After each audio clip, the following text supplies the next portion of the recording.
Scottish, and I feel rather odd speaking at a thing like this today, but I've had rather a lot to do with the sea. And well, I know what I wanted to start with. It's not exactly an ad, but inside this CD, I live by an ocean, I live with the sea in my dreams. And I do. I live at South Carcow. I live at South Carcow. When I came to Australia, I was a sound engineer. I was the head of a sound department for a television company for many years. So for about 5 years, I had a recurrent nightmare of waking up in the middle of the night and all I could hear was white noise. And then during the day, I'd meet these people go, oh, you live by the beach. It must be beautiful, that relaxing noise. And all I heard was and I thought the gear had broken down. So it took, I've been there nearly 30 years now, so it's, I'm used to it now, but it took me a long time to get used to the sea. I grew up in the River Clyde, and my grandfather was a shipyard worker. He was a highly skilled turner and helped make the crankshaft for the Queen Mary, the original.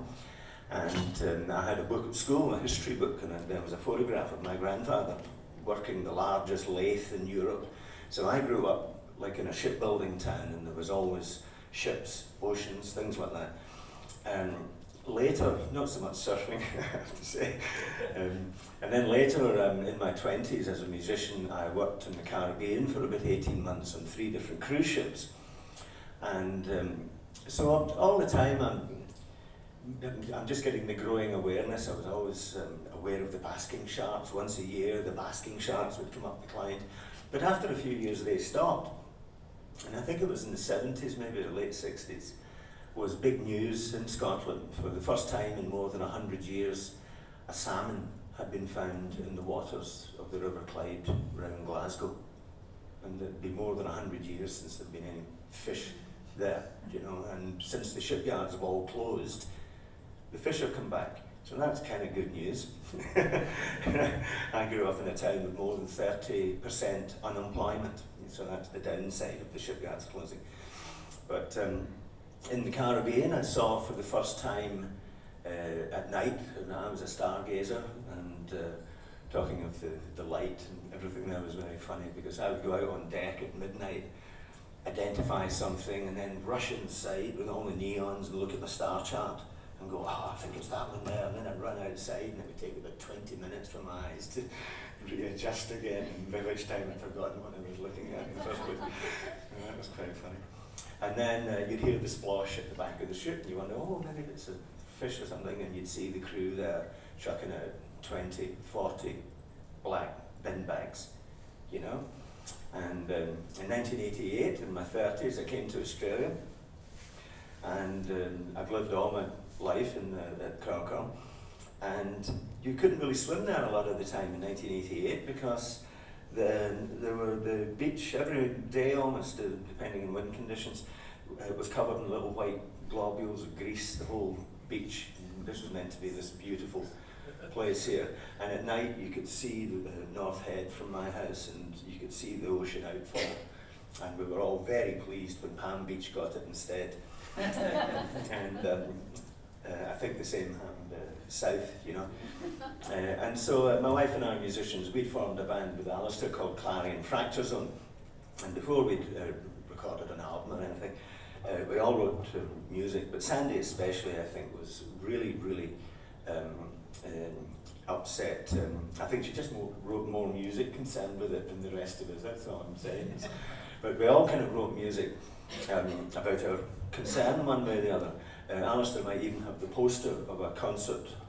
We did our first ever public pouring of music was at the Bondi Pavilion in '88, and we called it Music for the Southern Seas. And we had a poster of a fish with a gas mask on it. And I thought that was pretty good. And so things have slowly improved as times have gone on. And but we wrote music, trying to think, what was Dolabrifera. We stopped playing that after a while. But, and we just found out all about the wonderful Sydney Harbour and all the different things that you can get there, and then the seahorses at Balmoral, and then and that year, it might have been 88 or 89, was the first year that anybody remembers a whale coming into the harbour. And for the first time since the Second World War, all traffic in the harbour stopped as a mother and its baby went into the harbour. They're not so fussy now, we're used to them now, they're used to us now. But that was such an unusual event that one whale had arrived with its calf, and it hung around for 2 or 3 months, I think, and it was like the Olympics when there was something magical in the water. People would be in the radio, oh, the whales are up at, you know, Newport or something, and you'd have hundreds of people just following the whales down all day, and you'd meet absolute strangers. And I don't find the Northern Beach people in general are really friendly, like they're all surfies and tradesmen and congregants, you got Mike, you know. And then suddenly all these guys have got their, have you seen the whale? Have you seen the whale? It's just round the corner. Oh, you can't miss it. Oh, you can't. And it was just like something magic in the water. And I'm sure somebody here could tell me how many actual whales there are now, but is it 20,000 a year now? Something like that? There's absolutely tens of thousands. I knew a landscape gardener, and he says those whales are such a pest. I'm going, a pest? What do you mean? Oh yeah, they just annoy me. And I'm going, how on earth can a whale annoy you? What on earth has it done to you? And what it was that every time they're all digging a garden, and then somebody go, oh look, there's a whale. And all the work just stops for half an hour while everybody looks at the whale. And then once there's 20,000 of them, you know, 50 a day or something, then no work gets done, you know. And so they just annoy him. And that's quite funny. So, yeah, no, that's it. That's kind of all I wanted to say. That's my kind of connection. I loved working. I was never a diver or a snorkeler or anything like that. But it was absolutely magical, you know, to be in a cruise ship and see flying fish, and to see, you know, the first time in my life I've seen actual schools of whales. You know, you see a kilometre square of whales, but not whales, of dolphins or things like that. You know, it's, there's a lot going for the ocean, I think. But are we going to play now? So Alistair and I are just going to play some music, not necessarily inspired by whales, but and then Alistair will talk to you. Thanks.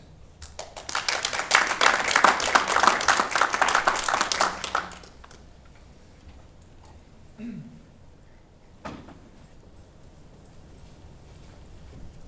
case anyone's wondering, I play an instrument called an alto clarinet.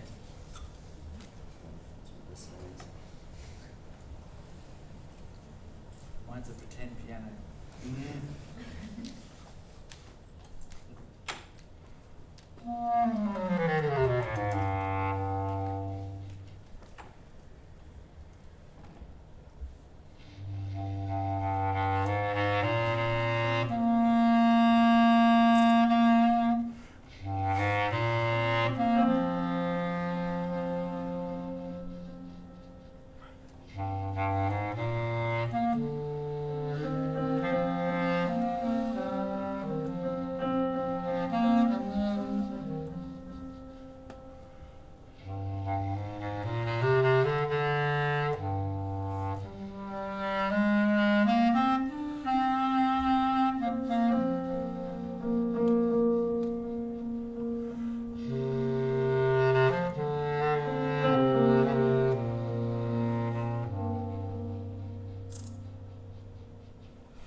much. It's terrific to be included in a talk like this. My talk is very much from the point of view of, I just want to tell a little bit more about the music encounters that we had, and also my encounters with the sea. As Michelle has said already, I'm a very keen surfer, and there is a saying, I think we can probably see it. There is a saying that's out there in the surfing community that only a surfer knows the feeling. It's never really described what that feeling is, it's just, that's it. Only a surfer knows the feeling. And so I suppose I've some would say I've wasted far too much time trying to find that feeling, but I've certainly spent a lot of time at the beach over my over the course of my life. Yeah, this is a saying in a culture that I find myself in. It's a saying that has physical connotations and also spiritual connotations. It's a reflection of something that has to do not only with the act, but with the location in which the act takes place. It's an expression of something transcendent that is transmitted or infused through this particular act that takes place in the sea. When I consider that this feeling is shared by artists, carpenters, plumbers, rugby league footballers, business executives, tourists, store owners, policemen, firemen, academics, 9-year-olds and 70-year-olds, all of whom I regularly meet in the water of Maroubra, it really is a powerful statement about what the ocean offers us and what being in the ocean does to us. And I consider that the Baptist Christian notion of being reborn through immersion in water is not far off the analogy that is being described in this saying. So my early memories are of always loving the water. Being in the water offered me a sense of weightlessness, an alternative water world that my imagination could explore, a chance to let myself go physically, and a sense of achievement and conquest in this other world. I have early childhood memories of when I was 6 or so, of summer holidays at the Wamberal Lagoon on the Central Coast. My mother, Eleanor Spence, who was a children's book author, grew up in Erina, not far from Wamberal, so we took summer holidays there for a while, and then we moved to a beach location in Shell Harbour before the awful countryside developments took place down there, which if you've been down there recently, it doesn't look anything like it. It used to be dairy farms basically coming down to the sea. I loved being by the sea, diving under waves, allowing myself to be tumbled by the surf. At primary school there was a swimming pool and I loved being in it. At weekends in summer it was open to the public, and myself and my brother and sister would stay there as often as we could, staying as long as we could until the skin on our fingers went wrinkly and our eyes got bloodshot from the chlorine. The school encouraged swimming and life-saving skills, so I did my training in these areas, the intermediate star, and in high school I did the bronze medallion. In high school, the beginnings of my music and surfing. At high school, my interests were polarised. I was very keen about physical activities. I loved being in the gym and doing gymnastics and high jumping, and I was also keen about music and art, but not much else at school. And so I tended to pretty much kind of keep in a small group of people. We had our own little patch of turf, and we really didn't mix with very many other people, unfortunately. But I recently went to the school 40-year reunion, and that was quite a trip. So I really didn't know very many people, unfortunately. I kind of wish I'd spent more attention, taken more time to meet people at school. But anyway, halfway through my high school, one of my friends, Michael from gymnastics, who was already surfing, suggested I should give it a go. This was a big undertaking for me, as I lived in Turramurra and I didn't have my driver's licence. So a trip to the beach meant a 30-minute bus ride, followed by a 45-minute train ride, followed by a 45-minute bus ride, followed by a 30-minute walk to Freshwater Beach, all carrying a surfboard, and that was only one way. But right from the beginning, even when learning to surf felt like the hardest thing I'd ever done in my life, there was something that this activity gave me to do with the sea and its beauty, the rhythm, the timelessness, the endlessness, the weightlessness that drew me like a magnet. At this time in surfing culture, there was an association there's an association of surfing with a creative, artistic way of life. and an integrity associated with surfing lifestyle, connected to wholeness and spirituality and well-being. A few years after I started surfing, The Morning of the Earth, which was this is the poster for, was released. This was a film that promoted these aspects of surfing culture. Of course, commercialism got in on the back of that, and now it's touted, that those same philosophies are espoused with a price tag these days, and you can buy clothes along with them as well, and surfboards and swim and wetsuits and all sorts of things. And here's a little snippet of surfing philosophy, circa 1974. At the same time in my life, I decided to form a band with my brother Nigel and a friend who I was in art class with, Rod, and Michael, my gymnastics mate, the boy who introduced me to surfing. And so I began to find an outlet for my own music that I had started to write.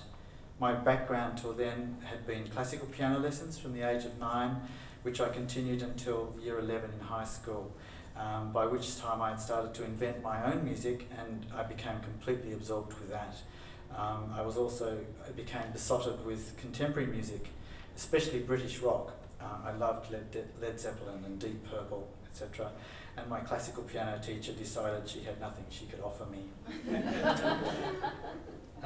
My early record collection traces my path pretty clearly. First album that I ever bought with my own money was Switched On Bach, which was Bach played by Walter Carlos, now Wendy Carlos, on the Moog synthesizer.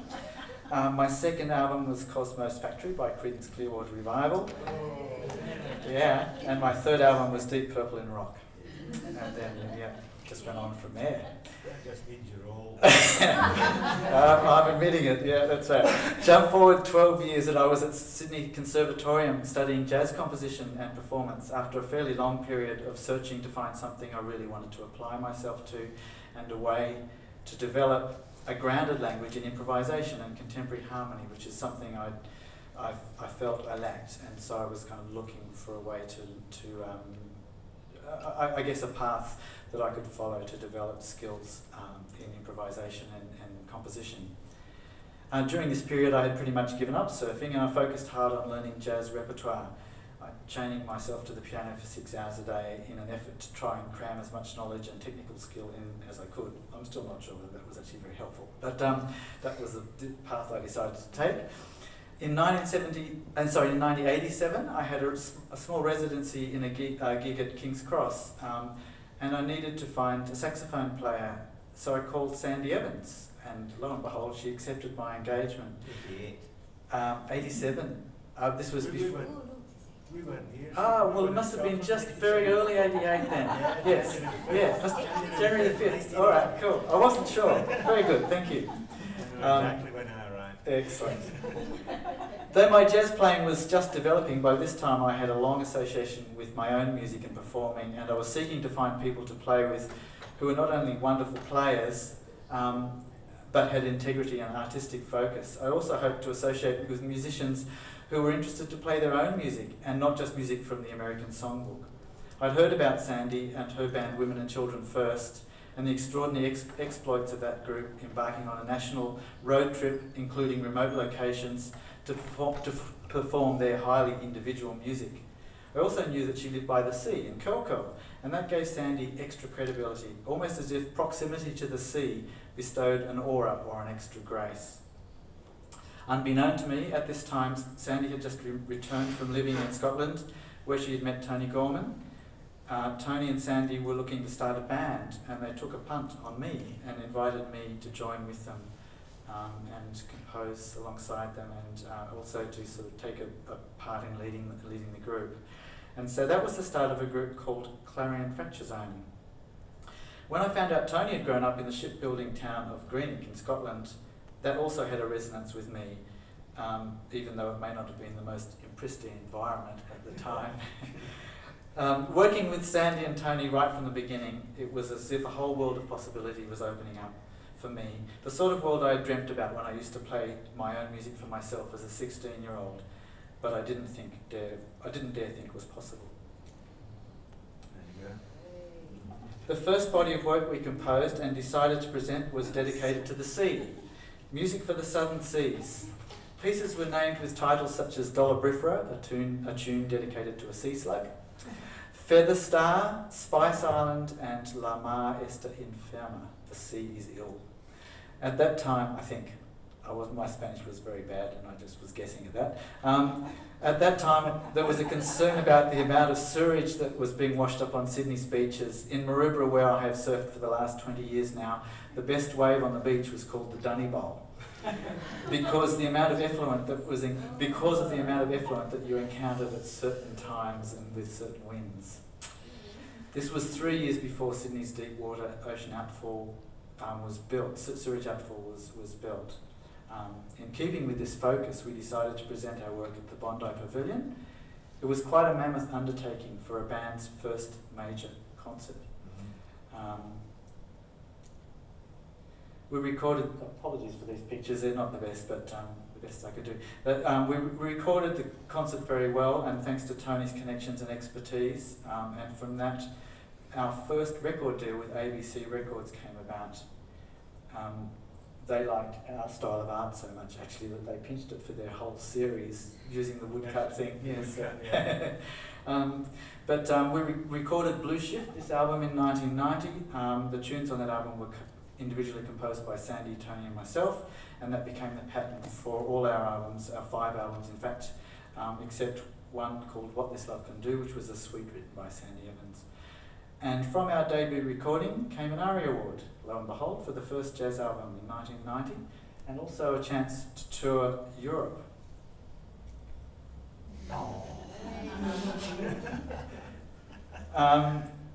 From then on, we toured internationally once or twice a year for the next 7 years.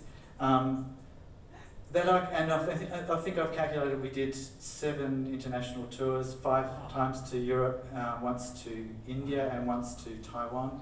But we also toured in Canada and played in New York at the Knitting Factory, and really did have quite an extraordinary career for through the 90s. So, for which I am. Our only gig in America at the Knitting Factory, they gave us a bill for $35. Yes, it wasn't the most. It was probably the hardest gig we've ever had to do in our life to get there. And Tony actually got left at home for a little while because they thought he was a terrorist. Because I wasn't left at home. I was in London. In London. For 3 days. Yeah. The Americans had my passport. Yes. Yes, they were being very cautious about it. It was a pretty awful experience. My worry, my home was a cow. Yes. Yeah. That I could be in a band with like-minded wonderful musicians playing our own music and recording and touring nationally and internationally was a dream come true for me. It was something I'd always dreamt about. I clearly, obviously, wasn't concerned about money. But Clarion Fracture Zone has been credited with being an important part of a new wave in original jazz music that occurred in Australia in the 90s. We're also one of the first bands that I knew of anywhere in the world to use sampling technology in jazz, introducing pre-recordeds in sounds into a jazz music context. So just to finish off a little bit about the sea and me. I've always been a bit of a dreamer, seeking, I quite like the idea of kind of escaping into a world other than the real one. The sea and its enormity and power and energy and beauty and the chance to play in it when the conditions are right is the perfect fit for me. As a surfer, I get as much joy from sitting out the back on my board, waiting for a wave and taking in the surroundings and watching other surfers on waves as I do from surfing itself. I know there is a trade-off by committing time to go surfing and that perhaps I don't make quite such rapid progress in my own art, but the escape valve that being in the sea offers me is a lifeline for me, and it takes me out of being in my own head too much. When I've been absent from surfing for some time, the first reconnection, the first immersion beneath the waves feels like a religious experience, a washing away, a birth into a new soul and spirit feeding. Oh. There you go. Me in action, look out. I think I came last that day. I usually do. But anyway, so holidays and the chance to regenerate have always been important, and the majority of these have been spent camping in a tent by the sea and surfing. I love the term recreate. I think it's a very important term and often sort of overlooked. I always take a notebook on these trips because inevitably I'll come back home from these trips with some new ideas for music. There's a couple of pieces I've recorded, a piece called Eagle Man and a piece called Mullet Run, both to do with occasions at the sea, the running of the mullet, the actual kind of swarming of the mullet that happen in the sea every couple of times every year out to the place where I go. Are two places that I've recorded and had their genesis by the sea, and I'm sure there'll be more to come. There's a saying about sailors referring to the sea as their mistress, kind of an affair on the side. The sea definitely does have a personality for me, many different personalities actually.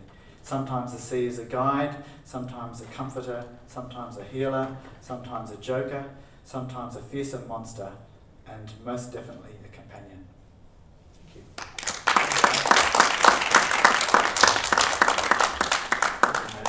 Yeah, so I think we might play one more piece.